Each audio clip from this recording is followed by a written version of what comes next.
and welcome to CEO Zone's Meet the Speaker series. Today I'm really honored to have one of my newer friends, Rene Godefroy. Uh, got a great book out there, is how we kind of met. The cover of the book is a brilliant yellow, and he is the author of Kick Your Excuses Goodbye, and then the byline, No Condition is Permanent. And when he, in a few minutes, gets to tell part of his story, you're going to find out that he certainly had many conditions and situations in his young life, and he surpassed them. And it's just an honor to have you, Rene. Just for our audience, we're here at Meet the Speaker. Our audience does look to hire speakers to buy books for their organizations, and some of the clients that you've worked with in the past are Coca-Cola, Aflac, AT&T, Verizon. I was doing some homework. I realized that you did a major thing with the U.S. Army, and then also High Point University and many others. So it's just a real thing in my mind when we hear your story in a minute. We have over 30 content partners, and I think you are the one that we talk about the American dream and how we want to be entrepreneurial, how we become CEOs, how we start businesses. And when you say something about the American dream, it brings it all to full circle and could cause a tear to my eye when you start to talk because your story is extraordinary. And I'm not going to go any deeper into your story. I'll let you start where you would like to. But welcome, Rene. And I've heard you say you're the luckiest man alive. So with that, Ab- how are you? Absolutely, Bill. I am actually, when I speak on stages, I say I am the luckiest man alive because I live in the United States of America, the land of which I am so grateful for and so many take for granted. Let me turn on the phone really quick here. And I am so grateful for, and so many take for granted because the story goes way back in a tiny village in Haiti where I was born. And my mom left me in the village when I was about 9 months old. She went to Port-au-Prince to find a better way to provide for me. But right after she left, several deadly diseases pounded me in the village, and so much so that a lot of the villagers gave up on me. They didn't think that I was going to survive to be a man. By the grace of God, I made it, and I'm here. But when I left the village, went to Port-au-Prince to meet my mom for the first time, I had a sister and a brother in Port-au-Prince. I did not know them, and I had a chance to reunite with my mom and my brother and my sister. And I thought, Bill, life was going to be much better for me in Port-au-Prince, the city. But when I arrived there, I discovered Mama was living in a little dungeon infested with rats and roaches. My brother and my sister and I, we slept on the floor. My mom slept on the little dilapidated metal bed. There were mornings when I would wake up, the rats would nibble the bottom of my feet. That's what life was. That's why I say I am so grateful. And I always ask people to make a list of some of the things that you are grateful for because there are a lot of studies about gratitude by some of the top universities out there, and they discovered there are a lot of benefits from being grateful, an attitude of gratitude, that is. So every day when I go to the gas station to pump gasoline, I would put like $50 or $60. It's like nothing. But I start to think that it's a lot of money for somebody in a village like myself in Haiti. And I am so grateful. I'm grateful for the freedom that I have in these United States of America. And Bill, as you might know, it's not money, it's not wealth that makes a nation great. It's not knowledge that makes a nation great, but it is the freedom to use and apply the knowledge that makes the nation great. Something happened to me when I was in Port-au-Prince. I was it was a place called Champ de Mars. I was walking behind the American tourist, begging for whatever they could afford. And one American couple gave me a dime, and they touched me so compassionately. Now, the dime was a lot of money, but it was the touch that was so meaningful to me. And I remember vividly, I said, one day I want to go to the United States of America to eat lots of rice and chickens. I know that there's a place somewhere where people care, a place somewhere where there's a lot of food. And of course, rice and chickens for me were luxury in Haiti. But Bill, I'm about sick of rice and chickens now. I've had too much of it. Give me some lobster or something, today. But that was the dream for me, to come to the United States, to eat lots of rice and chickens, to have a better life. That's what it was for me. Something else that happened, there was a lady by the name of Tatida in the neighborhood, Bill, who was just as poor as anybody else in the village. I mean, not the village, in the area. One day I was so hungry, Mama didn't have anything to cook, and I went to her. I started crying. And I said to her, I don't think life will ever be anything. How come we are so poor? For Christmas, I see other kids with toys, but we didn't have anything. And I was crying to her, and I felt like, that was my life was condemned to be that way. I remember she had a vision. She described today for me. She held my hand. She was so caring. She looked at me and she said, "Don't you ever say this about you." And she predicted my future right there. She said, "One day you're going to grow up and you're going to make a name for yourself. You're going to have plenty to eat. And life will be totally different from what you are seeing. I'm not going to let you give up on life and settle for what is." So to this day, Bill, when I travel, I speak on stages, I can feel like her spirit is with me, even though she never got to see that day. Everybody listening or watching to this, you can remember somebody in your life. Maybe it was at work, the job, there was a position, and you didn't feel like you were qualified for it. You didn't feel like you measured up for the position, and you were afraid to apply for it. And somebody came along and said, "Wait a minute now, no, you can do this." And they encourage you, they mentored you, they coach you. And because of that, you went and took the job and you succeeded at the job. That's what I'm talking about.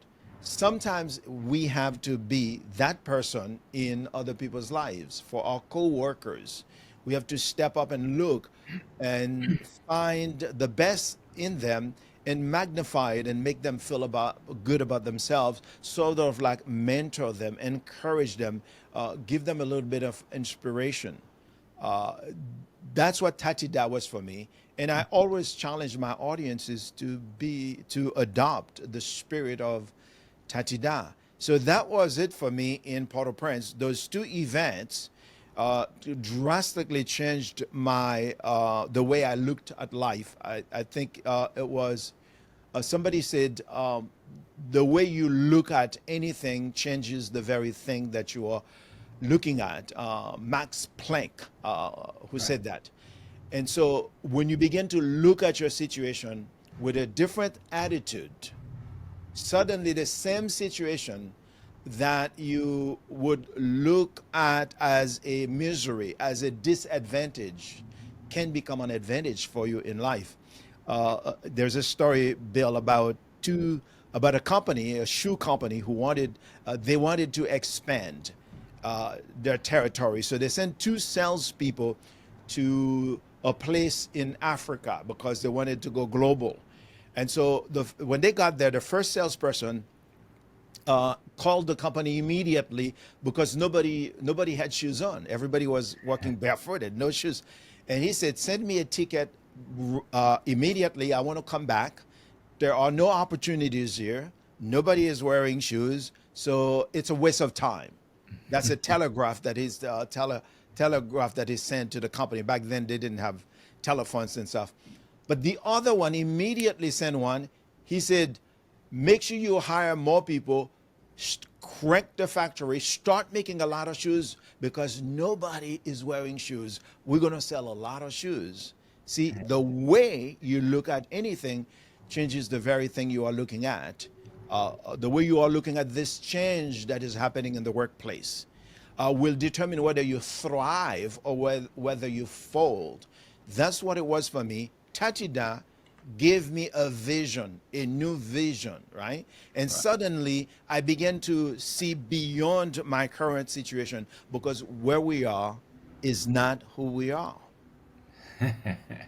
Well, I think that you gave me a green card. That kind of made me think of number 13 on your 15 strategies to get to the next level.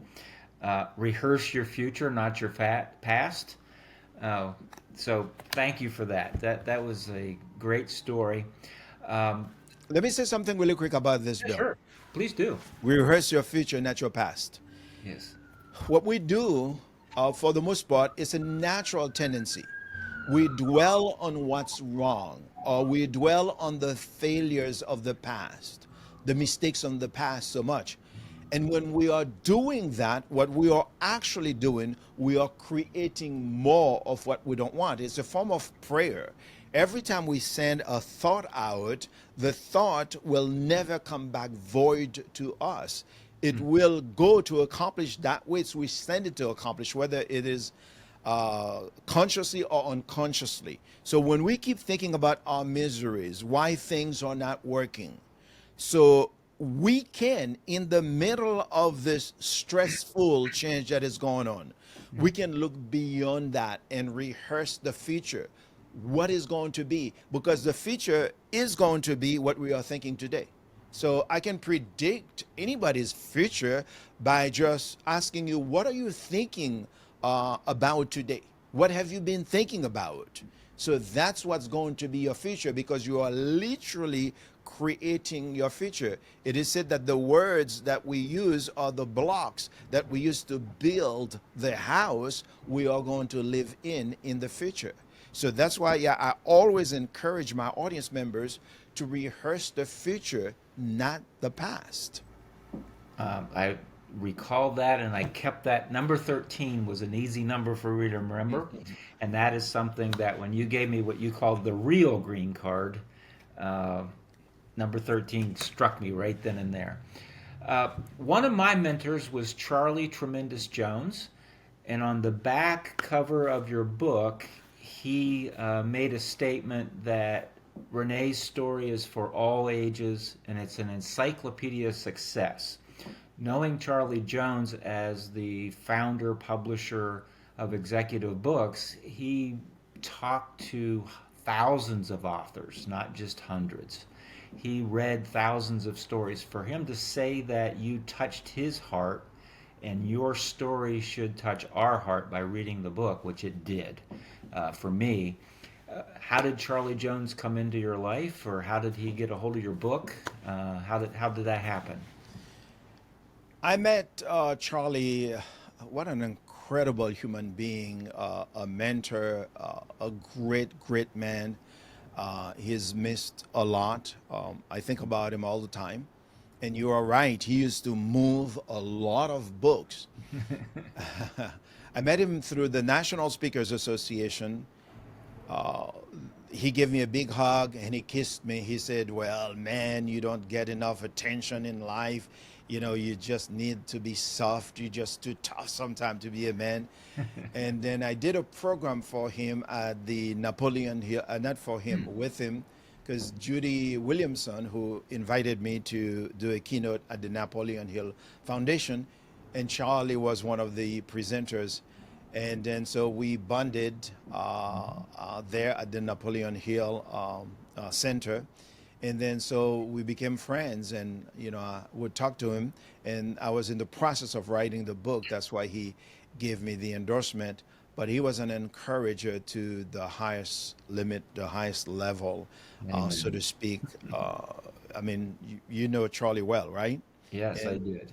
that that's who he is. Yeah. Charlie. He wrote a book called Life is Tremendous. That's right. Yeah. And His daughter, Dr. Tracy Jones, continues the business and is doing phenomenal work as well today. oh. But Charlie passed, I think it was 2008, but I'm not Hmm. positive. Somewhere right in there. Yeah. So I just wanted to ask that because when we've talked before, I guess we've always gotten into action, and I never followed up on that one. Yeah. Uh, Charlie was a great friend to many. I mean, everybody loved Charlie around the National Speakers Association. um, Many of us loved him, even though weren't speakers. So Yeah. he was a wonderful man. Uh, how did you move from? And you didn't share this part of your story, but how did you move from being so sick, coming to America, you land in America, and now you're a national speaker? Talk about the decades in between there and how you got started. I think I read you started a car wash in Miami, and your capital, all the private equity folks that are listening, they're going to hear the $5 investment and say, well, let's go do that again. And then, so Actually, it was like $3. $3. Okay. And I started the business. So when I left Haiti, I was playing, the way I left Haiti, I was playing theater drama with a group. We traveled to Montreal, Canada, and I know I was not going to go back to Haiti, and I was going to say, so I found a way to get to the United States, which was when I was a kid, America was the promised land for me.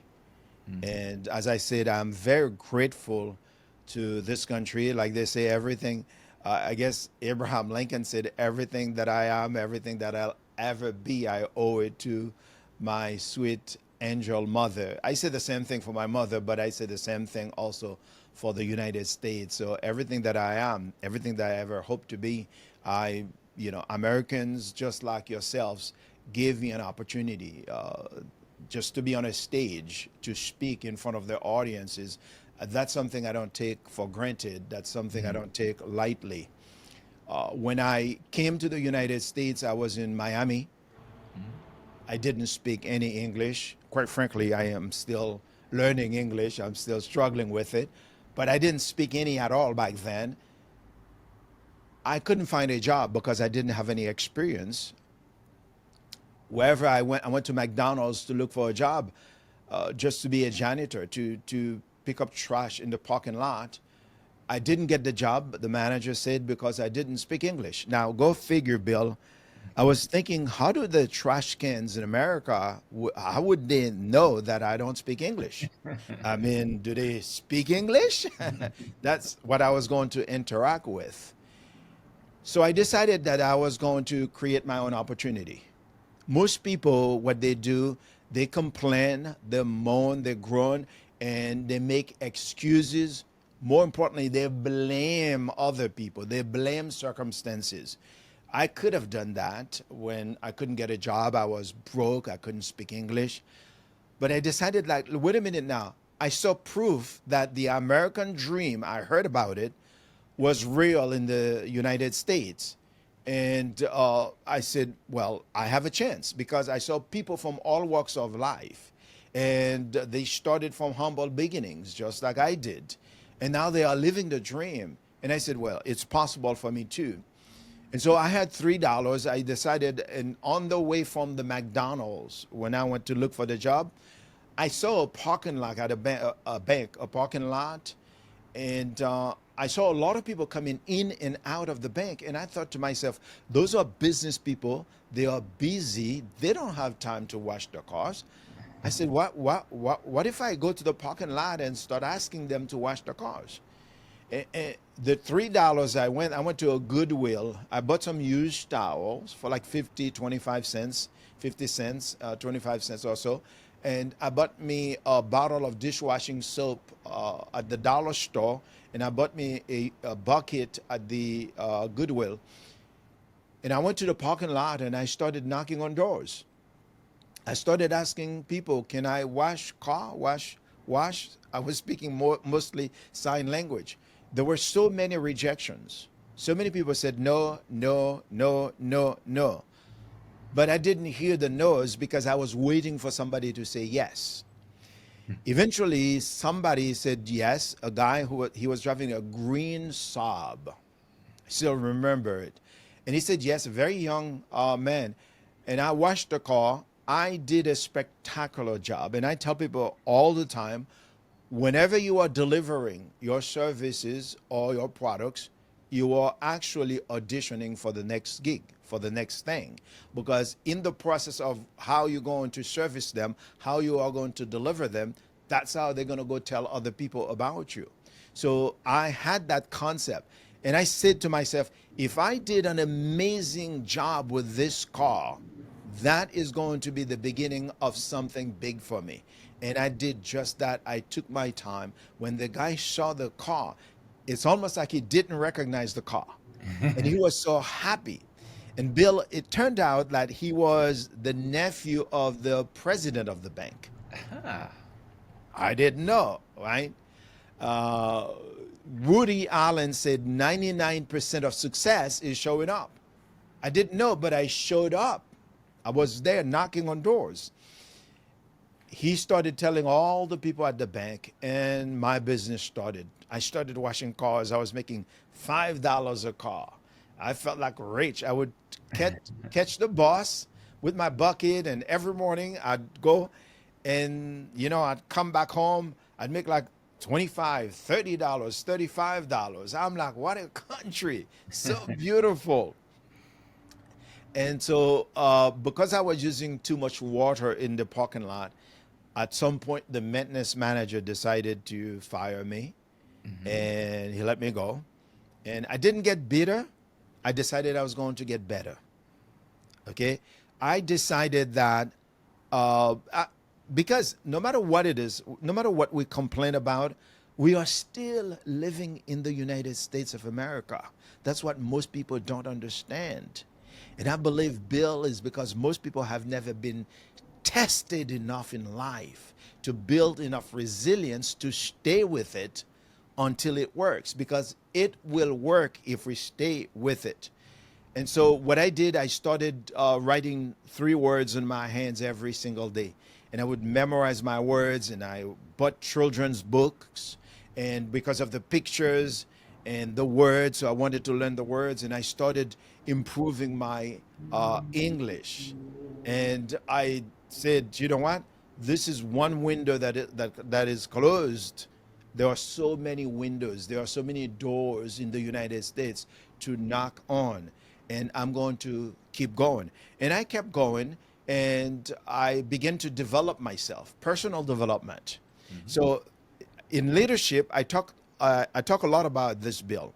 The job of a leader is to grow yourself and grow your team. But the amazing thing is the more you grow yourself, the more you grow your team as a result of that. So I started to grow myself. I started to develop myself. I started to read books, right? And the more I learned, the better life started getting for me. And eventually I left Miami and came to Atlanta. And from Atlanta, that's where the journey started for me. Well, not quite, Bill, how it started for me, because I had a job at a Kmart warehouse in Atlanta, making very little money, like probably $100 or something, very little. Minimum wage, back then minimum wage was like $3 or $2 something an hour. But when I was loading the trucks at the Kmart warehouse, I had a vision. For some reason, and I talk about it for Tatida, no matter who I am, no matter how tough things are for me, I always see beyond my current circumstances, beyond my current situation. Because I know the more I think about my situation, the more I create my situation. That's a fact. That's scientific. That is proven. The more you think about it, the more you create it. That's why I say, think about solutions. How can I get out of this situation? Not why am I in this situation? Right? The more you think solutions, the faster you can get out of the situation. So at the Kmart warehouse, I knew I was not destined to be there. That was just a temporary stay, just to put food on my table. And I took a course of training to be a CNA, certified nursing assistant. And I became a CNA. And I remember when I did the training, the lady who was an agency, she said she was asking everybody for the schedule. Now, I was still in my 20s, very young. And she was asking them, so what is your schedule? When can you work? And some of the people say, well, on weekends, I have to go out. I have to do this. They have all kinds of programs. I told the lady 24/7, whatever you find, anytime, anywhere, I'm available. It was on a Saturday, on Sunday evening, and I received the call from the lady. I was the first one she called because she had a job to take care of Mr. Arnovitz. And I was his companion. I stayed with him for a long time. And Marsha, the agency, she said, Rene, Mr. Arnovitz has cancer and he is very irritable. He can't really keep a person. They just can't get along with him. He gets irritated. So make sure you do a good job. I said, oh no, you don't have to worry about me, Marsha. I'm going to do a terrific job. I won't let you down. And sure enough, I went there and we connected. We became the best of friends. In fact, his family said, you were the best last friends Mr. Arnovitz had before he passed away. He was a very wealthy man, developed a lot of shopping centers in Atlanta. And so as a result of, remember what I said, Bill? Every time you are delivering, you are auditioning. Auditioning, yeah. So I was auditioning with Mr. Arnovitz in front of the whole family, right? And then when he passed away, which was just me and him, we ended up in the hospital eventually. I held his hand, and his kids, they were tired, they went home. And they said, Rene, if anything happens, just call us in the middle of the night. So around 2 a.m, he passed away, and I just covered him and rang the bell, and everybody came. And I called them, and I said, yeah, Mr. Arnovitz is gone. And Pearl, who was 5 years old, when they told Pearl that Granddad is gone, and she said, Granddad is gone? Where is Granddad now? And the mother said, well, Granddad is in heaven. She said, oh, is Rene going to heaven to take care of him there? I was like, no, not now. Not now, Pearl, I'm ready. But that's what it was. And then from that job there, everybody in the family, they were offering me a position to take care of the parents. And I had so many offers to do the same type of work. I was auditioning myself, and opportunities just began to show up for me. Anybody in the workplace, no matter what is your level, what is your position, if you think every time you show up you are auditioning, people are watching you. People are paying attention to you, and they are discussing about you in meetings that you are not there. They are talking about you. That's the thing. And so I settled to work at a law firm. One of the kids were one of the top lawyers in Atlanta. And then from there, he got me a job at a hotel because I told him, I want to be out though. I want to work at a hotel. And they had a big contract. And so I got a job and I became a doorman. And I was a doorman for 15 years, Bill. 15 years at the hotel. You know why? You got to meet people. No.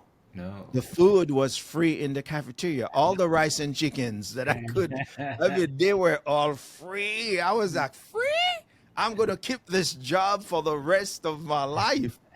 Now the second part, you're right about that. The door position became my teacher. I was improving my English a lot. I was parking cars, and I would notice books on the back seat of the cars that I was parking, and I would jot down the titles because I said, wait a minute now. If those people are so successful, they are staying in a first-class hotel and they are reading this book, that means they know something I don't know. So I started jotting down the titles, and I'd go across the street to Barnes and Nobles, and I'd buy all those books. I began to devour. I began to study. I was not reading books. I was studying books. And so again, the more I read, the quality of my life began to improve. And one of the books, Bill, I was reading, said you can become a motivational speaker speaking for a living by talking on stage. Guess what I did when I read that, Bill? Can you guess? I was Yeah. like, oh, wait a minute now. I'm going to try this too. I'm going to run my mouth, see if somebody would pay me because I did everything. I watched cars. I was a janitor at a mall called 163rd Mall in Miami. I was a certified nursing assistant. I'm a doorman now. I mean, why not give the speaking a try? I mean, if they say you can speak for a living, what's stopping me? Now, again, I said it because of the spirit of Tatida, the encouragement, the deposit that she made in me. So I saw a bigger picture. I said I'm going to be a motivational speaker. Nobody said that. You cannot wait for people to bless you to be anything, to do anything. In fact, people will help you when they see you are willing to help yourself. You declare and decree, you say with your own mouth, you put it out there. Remember, your words will not come back void to you, and you say it. And I said, I'm going to be a motivational speaker in spite of the fact I was a doorman, Bill, at the hotel. Now, you want to know my strategy after that? How did I make it to the big stage at the National Speakers Association and I was at the hotel? Well, uh, what I did is I started paying attention who was coming to speak at the hotel. Whenever a speaker is coming, some of the big names like Jeffrey Gitomer, Dan Barish, and a lot of the big names, they're coming to speak at the hotel. I would request that they put me on the schedule for that day Okay. because I want to meet the speaker. So when the speaker would pull up, I'd introduce myself. I'm a doorman, sir. I'm Rene Godefroy. I know you're a motivational speaker. This is my dream. I'm going to be a motivational speaker one day. I told them that. Then I'd get their bags and I would deliver exceptional service. And then I would say, one day I will see you on a stage somewhere. And a lot of them took me serious. They talked to me. They gave me some advice and they say, you've got to come to the National Speakers Association. But they didn't really believe that I was going to go, Right. right? And I started saving my tips money. I put all my tips together and I had enough money and off I went to the first conference for the National Speakers Association. Now, I could not afford to stay at the big hotel. I stayed at a little hotel around the area, but I had a suit on me. Remember, I didn't know what to wear, how to dress. I know Success has a dress code, but the people were coming to the hotel. They were dressing very nice with pocket square and everything. So I started buying suits. I started buying pocket square. I just want to look just like them because I want to be just as successful as they are. So at the National Speakers Association, I started introducing myself to the very same people I met at the door. Hi, sir. This is your doorman from Atlanta. Do you remember me? I carried your bag, sir. I told you I was going to be a motivational speaker. Here I am. Now they see this doorman is serious. He's not joking. Your level of commitment, it's not just being interested in something, it's being committed. It is said that 100 people who are one person who is committed is more powerful to have on your side than 100 people who are interested. They saw my level of commitment, and more importantly, they can feel the fire, they can feel my passion, and then now they all, that's why I've got so many endorsements on my book. That's how Jeffrey Gitomer ended up writing the foreword for my book. And to this day, I still stay friends with them. That's how I actually got into the speaking business. I know I'm talking too much, Bill. Go ahead. I'm No, no, sorry. no. It's called Meet the Speaker, not Meet Bill. So this is good. Um, to make sure that we understand how people can get a hold of you, It's www.yourname.com, correct? Yes, it's Okay. renegodefroy.com. Yes, Okay. And then your phone number is 770-438-1373. 7-3. And I'm Yep. on LinkedIn. If anybody is in LinkedIn, Yep. look me up. Yep. And I also noticed you have 26,000 plus followers on YouTube. Yes. That's a huge audience. And So on TikTok, I've got about 190,000 combined. 190,000 on TikTok. Yeah, on Okay. one channel, I've got 162,000, and another channel, I've got about 31,000 or something. It's on You can TikTok. tell I'm the old guy because I don't TikTok. So I didn't know that. Okay. And by the way, Bill, I don't dance on TikTok, so it's just motivational stuff. Where do you go to get more personal development and personal growth? What do you do? How do you I go? I read a lot of books. Okay. Leaders are readers. This is a known fact.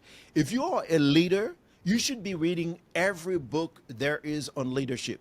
You should attend leadership conferences, even if you have to pay your own money. So I go to all those conferences.